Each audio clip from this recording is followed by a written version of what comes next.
Student, आज हम लोग हिंदी के वर्णों के उच्चारण स्थान के बारे में पढ़ेंगे और इसको समझेंगे कि जो वर्ण है, जो स्वर या व्यंजन है, उनका अपने मुख के किस अंग से उच्चारण करते हैं, उसका उच्चारण स्थान होता क्या है।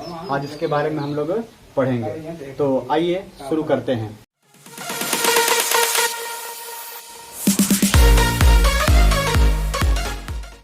सबसे पहले हम लोग जानेंगे कि आज हम लोग पढ़ेंगे वर्णों का उच्चारण स्थान।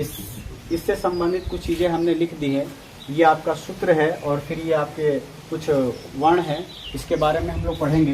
तो आइए सबसे पहले हम सूत्र को देखते हैं। सूत्र के आधार से हम इसको समझेंगे कि किसका कौन सा उच्चारण स्थान होता है। तो सबसे पहले आइए देखते हैं अकह विसर्जनीय नाम, ये आपका सूत्र है। तो सबसे पहले अकह में हम लोग अ को लेंगे और अ से संबंधित जो चीज है अ के साथ आ भी लेंगे। तो अ स्वर में लिखेंगे हम लोग अ और आ लिखेंगे। स्वर में हमारा क्या होगा, अ और आ होगा। और फिर उसके बाद से आपका है क है। तो क जो क है इसका पूरा हम लोग वर्ग ले लेंगे। तो क वर्ग लेंगे, यानी कि क से लेकर के अंगा तक, इसीलिए हमने यहाँ पे लिखा है क वर्ग। दूसरा आपका वर्ण है इसमें ह है। तो दूसरा आपका वर्ण क्या है, तीसरा ह है। तो ह को ले लेंगे। अब विसर्ग से तात्पर्य यहाँ पर है विसर्ग से। तो विसर्ग को आप चाहे अह लिख सकते हैं और चाहे इसको आप ऐसे भी लिख सकते हैं। तो ये इसका उच्चारण स्थान जो होगा, यानी कि अ और आ व्यंजन में क वर्ग, ह और अह का जो उच्चारण स्थान होगा, इसका उच्चारण स्थान होता है कंठ। इसका उच्चारण स्थान होता है कंठ। फिर एक बात समझेंगे कि अ है तो अ के साथ आ ले लेंगे। तो स्वर में हम एक साथ पढ़ेंगे। स्वर में अ और आ होगा। उसके बाद से क है तो क का पूरा हम वर्ग ले लेंगे, यानी क वर्ग ले लेंगे। फिर उसके बाद से ह है तो ह ले लेंगे। और फिर विसर्ग है तो विसर्ग में हम लोग अह ले लेंगे। तो इन सभी का उच्चारण स्थान आपका क्या होगा, कंठ होगा।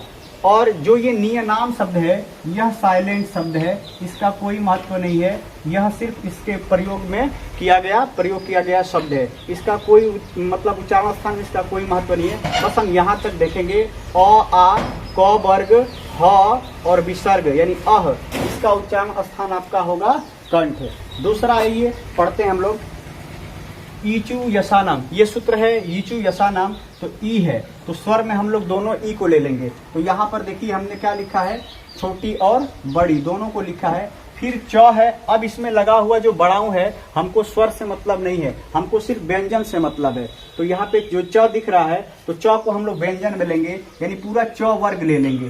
पूरा च वर्ग लेंगे। उसके बाद से आपका आता है य, तो य ले लेंगे। और फिर उसके बाद से आपका आता है तालव्य स, तो यहाँ पर तालव्य स व्यंजन में ले लेंगे।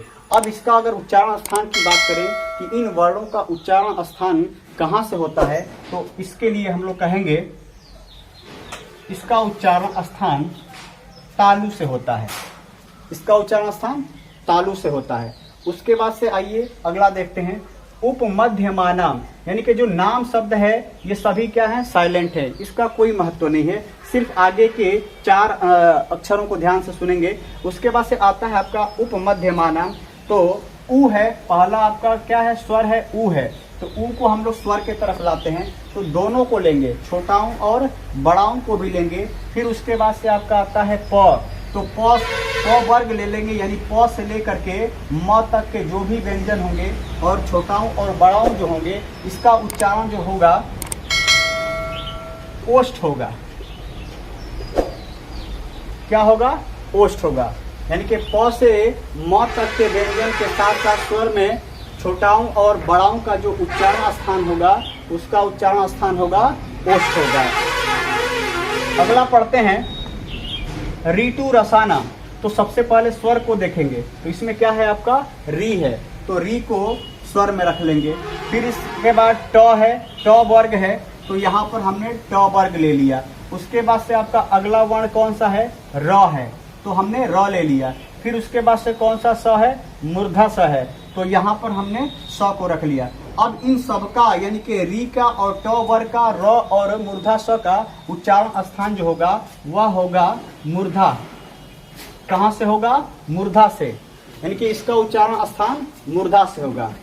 अगला है आपका ऋतु लसानम।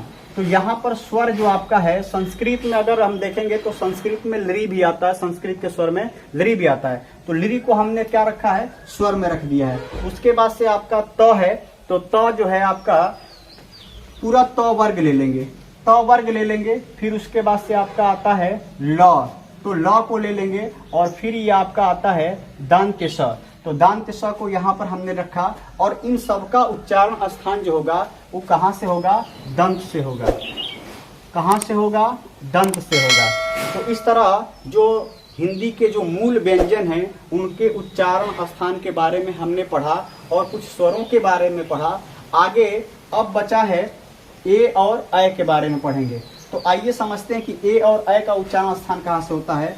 तो ए और ऐ का उच्चारण स्थान, अगर ये आपको चीजें समझ में आ गई तो इन स्वरों के भी उच्चारण स्थान आप आसानी से समझ सकते हैं। तो सबसे पहले आइए देखते हैं कि ए और ऐ किससे मिल करके बनते हैं, उसी आधार पर हम समझेंगे। तो आइए ए को हम समझते हैं। तो ए बनता है आपका अ प्लस ई से हम लोग क्या बनाते हैं, ए बनाते हैं।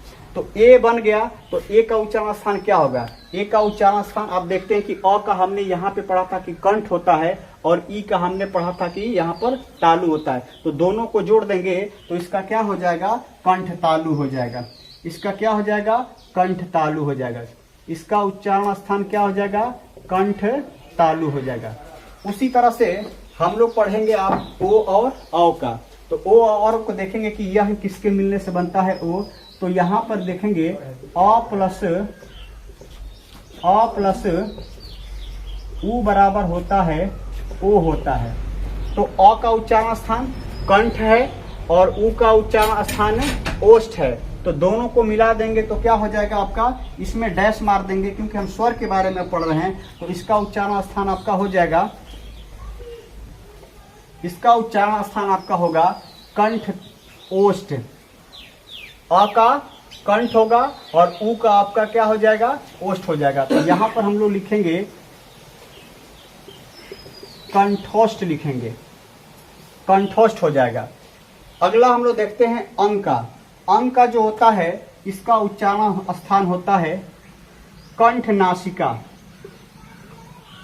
कंठ नासिका या नासिक, कंठ नासिका। अंग का उच्चारण स्थान होता है कंठ नासिका। और अह आप यहाँ पर देख रहे हैं कि अह का उच्चारण स्थान क्या होता है, कंठ होता है। तो इसलिए अह का उच्चारण स्थान क्या हो जाएगा, कंठ हो जाएगा, कंठ हो जाएगा। इस तरह हमने स्वर, सभी हमारे स्वरों के उच्चारण स्थान स्पष्ट हो गए, क्लियर हो गए। अब हम पढ़ते हैं व्यंजनों के बारे में कि जो कुछ व्यंजन बच गए थे, जिसमें आपका व बचा था, कछ बचा था और त्र बचा था, ज्ञा बचा था। तो इन चारों के बारे में हम लोग पढ़ेंगे कि इनका उच्चारण स्थान क्या है। क्योंकि अगर जिसको मूल वर्णों का उच्चारण स्थान पता चल जाए तो वह बचे हुए शेष और ये बचे हुए शेष स्वरों का और व्यंजनों का उच्चारण स्थान आसानी से पता कर सकते हैं। तो व का उच्चारण स्थान जो होता है, अब इधर हम लोग डैश डैश कर देंगे ताकि इसका तो ये तो पूरा हो गया। तो इसको हम लोग डैश डैश कर देते हैं।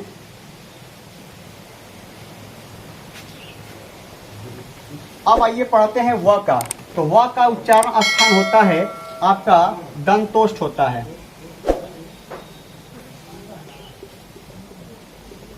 दंतोष्ठ होता है। उसी तरह से अब कछा का पढ़ेंगे, कछा का। तो इसका एक सूत्र मैं आपको बता दूं कछा किस तरह से बनता है। पिछले वीडियो में आपने देखा होगा कि संयुक्त व्यंजनों में कछा किससे मिल करके बना है। तो आइए इसको हम लोग पढ़ते हैं। सबसे पहले जानेंगे कि कछा बनता किससे है।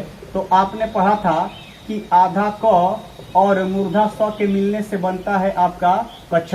तो क का उच्चारण स्थान कंठ होता है, आइए आपका मूर्धा सहाय है। तो दोनों को जोड़ देंगे तो क्या हो जाएगा, दंत मूर्धा हो जाएगा, कंठ मूर्धा हो जाएगा।